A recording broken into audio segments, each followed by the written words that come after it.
We were promised that absolute freedom meant having every single door open to us at all times.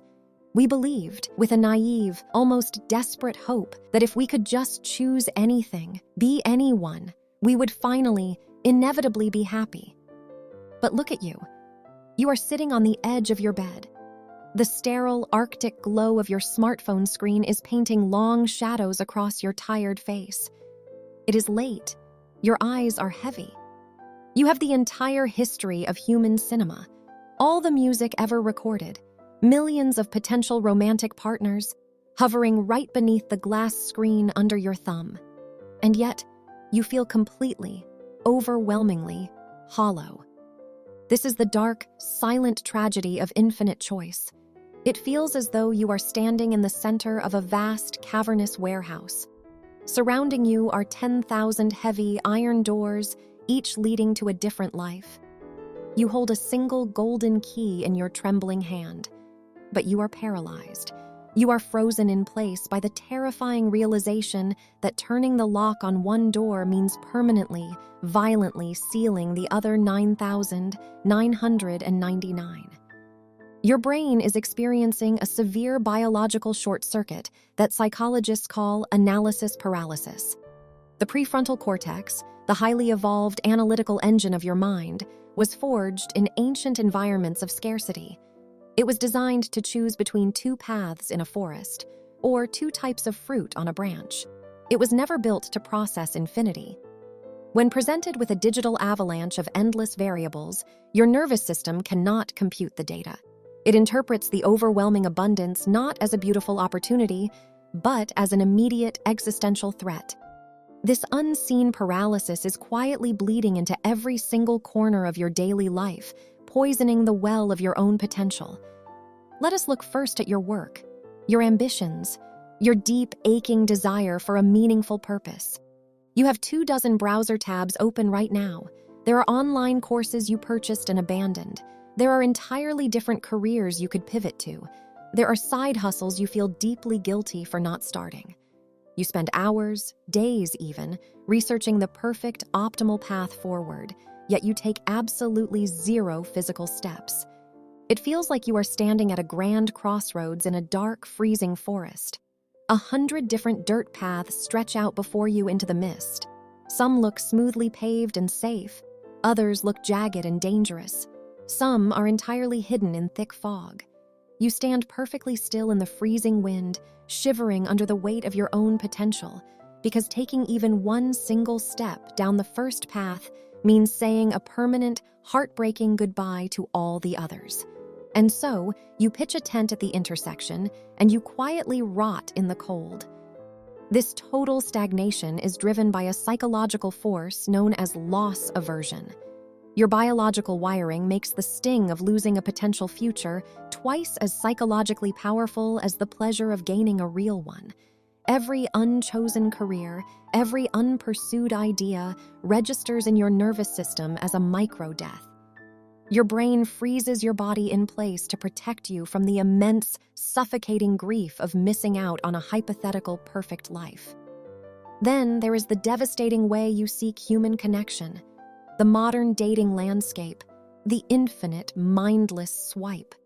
The commodification of human intimacy has turned the search for love into a haunting, isolating chore. It feels exactly like sitting on the dirty, patterned carpet of a windowless casino. You are mindlessly feeding heavy silver coins into a slot machine, pulling the metal lever again and again and again. The faces flash by on the glass, blurry, meaningless, entirely disposable. Your thumb grows calloused. Your eyes glaze over. You are surrounded by flashing lights and artificial noise, but the room feels utterly, suffocatingly empty. You are a starving person, sitting politely in front of a lavish banquet made entirely of painted plastic food. This is a textbook, clinical case of extreme dopamine depletion. Your brain's reward center has been violently hijacked by the anticipation of the next swipe, completely destroying your ability to appreciate the reality of the person in front of you. You have been mutated into what behavioral scientists call a maximizer.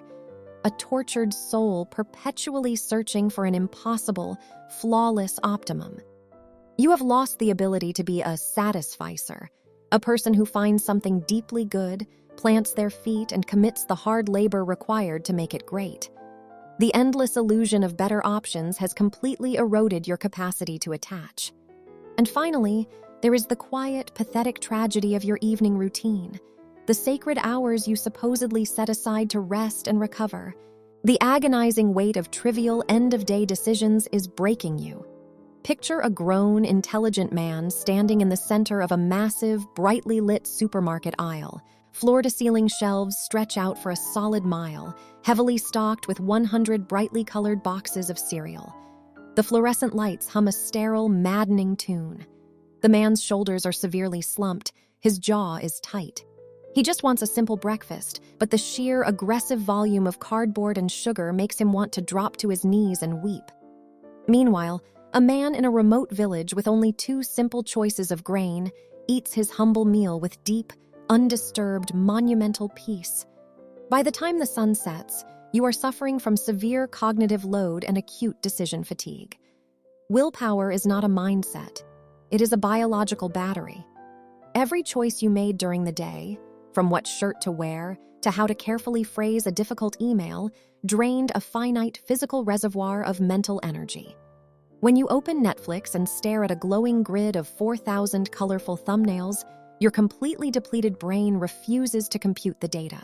It forcefully defaults to the path of least resistance, which is endless, numbing scrolling. Because scrolling is the only action that requires absolutely zero commitment. We must radically, violently change how we view limitations. We have been aggressively conditioned by a consumerist culture to believe that constraints are a prison. The Unrushed philosophy dictates the exact, brutal opposite. Constraints create creativity. Commitment creates freedom. Slow is smooth, and smooth is fast. Artificial limitation is the ultimate tool for human liberation. Imagine you are the captain of a small wooden ship caught in a violent, raging sea. Throwing a massive iron anchor overboard does not trap the ship. It is the very thing that prevents the vessel from being smashed to splinters against the jagged rocks. The heavy, cold iron chain of commitment is what allows you to survive the storm. Or think of the brutal art of carving stone. You cannot build a beautiful, lasting sculpture by constantly adding more and more wet clay to a pile indefinitely. You must take a hard, sharp steel chisel and violently, permanently strip away the excess rock. The masterpiece is not created by what you add. The art is entirely defined by what you have the courage to destroy. When you artificially limit your options, you deliberately trigger a profound, hidden psychological mechanism called post-decision dissonance reduction. The moment a difficult choice is finalized and firmly locked in, your brain instantly stops agonizing over the lost alternatives. It immediately begins rationalizing, defending, and deeply appreciating the specific choice you actually made. By burning the ships behind you, you forcefully drag your wandering mind back into the physical reality of the present moment. Let me tell you a story of true freedom. Hundreds of years ago, a master Japanese calligrapher was given a prestigious commission by the emperor himself. If this were a modern, anxious man, he would have demanded 100 different thicknesses of brushes, 50 exotic shades of ink, 10 rare varieties of parchment. He would have spent 6 agonizing months debating which specific combination of tools would yield the ultimate masterpiece, terrified of making a suboptimal choice. The master calligrapher did not do this. He had one single bamboo brush. He had one heavy stone to grind his dark ink. He had one rough type of paper. He had used these exact same 3 tools every single day for 40 years. His constraint was absolute. His cage was locked. Because he did not have to waste a single drop of mental energy thinking about the tools. Because the agonizing, heavy weight of choice was entirely removed from the room. His inner spirit was completely free to flow directly through his wrist, down the bamboo and onto the page. He was not anxiously managing variables. He was executing his soul. Compare him to the miserable modern digital artist, sitting under LED lights in front of a glowing screen, armed with 10,000 custom digital brushes and an infinite, mathematically perfect color wheel. The modern artist sits completely paralyzed, staring at a blank digital canvas, feeling like an absolute fraud. The calligrapher was incredibly fast and deeply peaceful, strictly because he was constrained. Tomorrow morning, or perhaps even tonight, you must begin the difficult work of building your own walls. You must learn to deeply love the cage of your own deliberate design. You must implement an artificial constraint protocol to bypass your own decision fatigue. Imagine you are building a tall, solid oak fence around your own mind. You are deliberately, unapologetically shutting out the chaotic noise of the infinite horizon so you can finally sit down in the quiet dirt of your own backyard, feel the wet grass under your bare hands, and watch a single, solitary flower grow. By deciding well in advance to limit your choices, you bypass the exhausted prefrontal cortex entirely. You neutralize the biological threat response. You save your precious, finite cognitive energy for the actual experience itself, rather than squandering it all on the exhausting, miserable process of selection. Here is your single, ridiculously easy, micro-actionable step for today. I do not want you to optimize anything. I want you to completely surrender. When you sit down to watch a film tonight, or pick a book to read, or choose a meal to eat, you will artificially restrict your options. You will pick the very first piece of media that catches your eye. No reading reviews, no checking scores on the internet, no opening a second app, no agonizing for 20 minutes over whether this is the absolute best, most optimal use of your next 2 hours. You will look at it. You will click play. You will open the cover. Your brain is going to violently fight this. Your mind will scream at you in the silence of your room. It will tell you this is a tragic waste of time.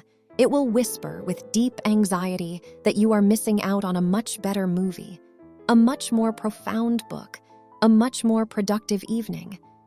Let the mind scream. Let the anxiety wash over you like a cold wave and then let it pass. Watch the film, read the book, eat the simple meal, sink your heavy bones into the reality of the choice. You will soon realize that true joy is never found in the frantic search for the perfect option. Joy is found entirely in the quiet, focused act of fully experiencing what is right in front of you. The clock is ticking on the wall. The days are slipping through your open fingers like cold, dry sand.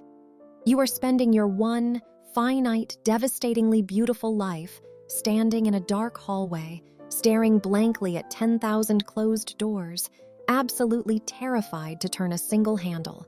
Pick a door, turn the heavy brass handle, walk through it. Let the dark hallway completely disappear behind you. The room you choose may not be perfect. It may be messy and flawed and difficult, but it will be incredibly real. And reality, with all its sharp edges and imperfections, is infinitely better than the ghostly, empty perfection of the lives you never actually chose to live. Stay unrushed.